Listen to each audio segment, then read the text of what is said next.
Silent Sejm is the name given to the session of the Sejm of the Polish-Lithuanian Commonwealth of 1 February 1717 held in Warsaw. A civil war in the Commonwealth was used by the Russian Tsar Peter the Great as an opportunity to intervene as a mediator. It marked the end of Augustus II of Poland's attempts to create an absolute monarchy in Poland, and the beginning of the Russian Empire's increasing influence and control over the Commonwealth. Background: Augustus II, the Strong of the Saxon House of Wettin, was elected to the throne of Poland in 1697.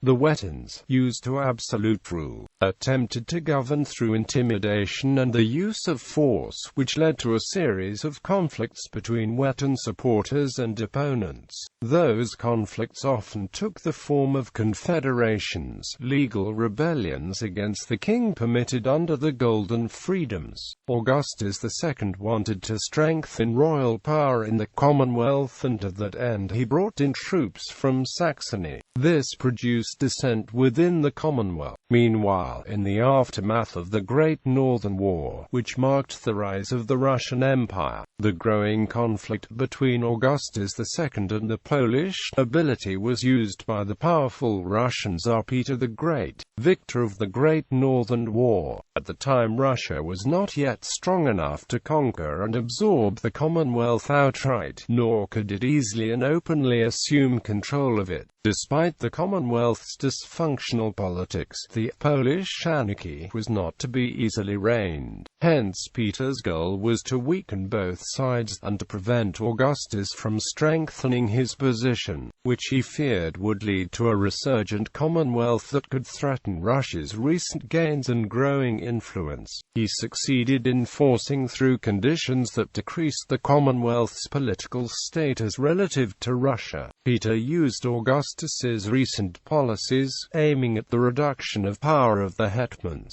as well as the occurrence of a bad harvest and some Polish-French negotiations, to stir opposition to Augustus. Tarnogrod Confederation. The nobles, spurred by Russian promises of support, formed the Tarnogrod Confederation on 26 November 1715.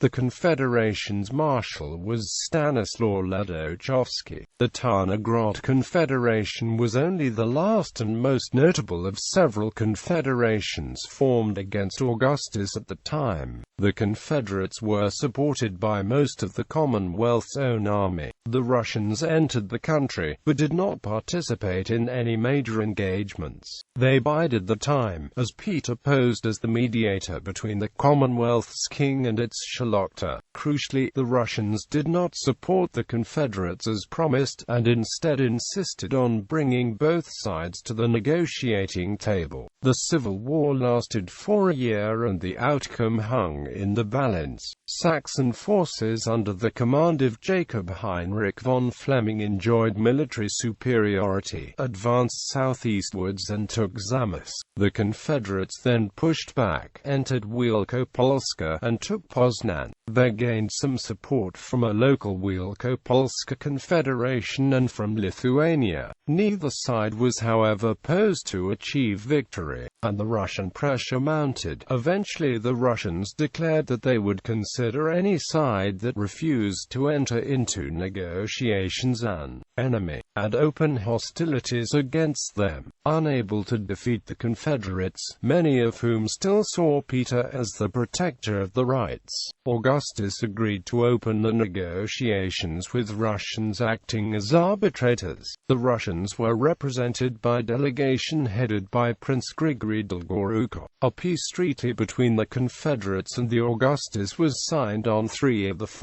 November 1716. As relations between the Confederates and the Russians deteriorated, the Russians made it increasingly apparent that the goals were not wholly benign to the Commonwealth. Finally, a Sejm session was called for 1 February 1717. Sejm. To prevent the use of liberum veto from disrupting Sejm proceedings, the session was turned into a confederated Sejm.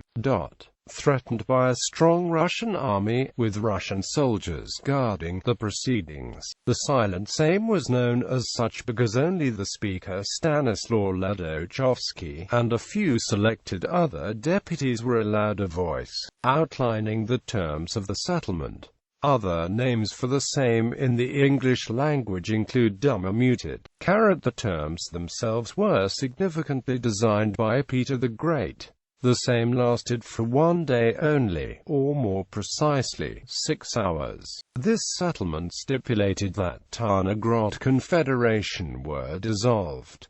The right to form confederations in the future was abolished. Golden freedoms are reaffirmed. The king was not to imprison people based on his whim. The king had to avoid offensive wars. Poles in Saxony should not intervene into each other's domestic affairs. Powers. Hetmans and Sejmiks had lost some of the prerogatives. Saxony troops stationed in Poland were to be significantly limited in size. Saxon officials were to be removed from Poland, and the king was to not give any further offices to foreign officials. The rights of Protestants in Poland were curtailed. Establishment of an estimate of the state's income and expenditure. Established taxes for Commonwealth Army. The army was to be billeted on the Crown estates. Reduction of the army to 24,000 for Poland and 6,000 for Lithuania. An army of that size was insufficient to protect the Commonwealth. A normal soldier's wages meant that after factoring officer pensions and other military needs, the effective army was perhaps 12,000 strong, several times weaker than those of its neighbors. At the time, the Russian army numbered 300,000. Sources vary whether Russia was recognized as the power that would guarantee the settlement. This claim is made by Jacek Jedrzuk and Norman Davies, but rejected by Jacek Staszewski and explicitly noted as erroneous in the edited work by Zbigniew Wojcik.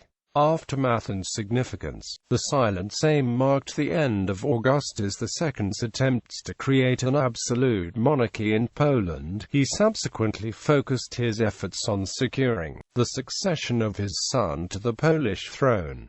While some beneficial reforms were passed, the Sejm is regarded negatively by modern historians. The reduction in the size of the army and the establishment of Russia's position as the settlement's proposed guarantor reinforced Commonwealth military inferiority compared to its neighbors, and unofficially put it in the position of a Russian protectorate. The Russian Tsar, as the proposed guarantor, now had a convenient excuse to intervene in Polish politics at will. With a reduced army, removal of Saxon troops and the right to form confederations, the nobility and the king had less power to fight one another, or, not coincidentally, to resist outside forces. Russian troops remained in the Commonwealth for 2 years, supporting opposition to Augustus, and Russia soon reached an agreement with other powers to put an end to further attempts at the reform and strengthening of the Commonwealth. Thus the silent Sejm is regarded as one of the first precedents for the Russian Empire dictating Polish internal policy, and a precursor to the partitions of Poland, which erased the Commonwealth from world maps by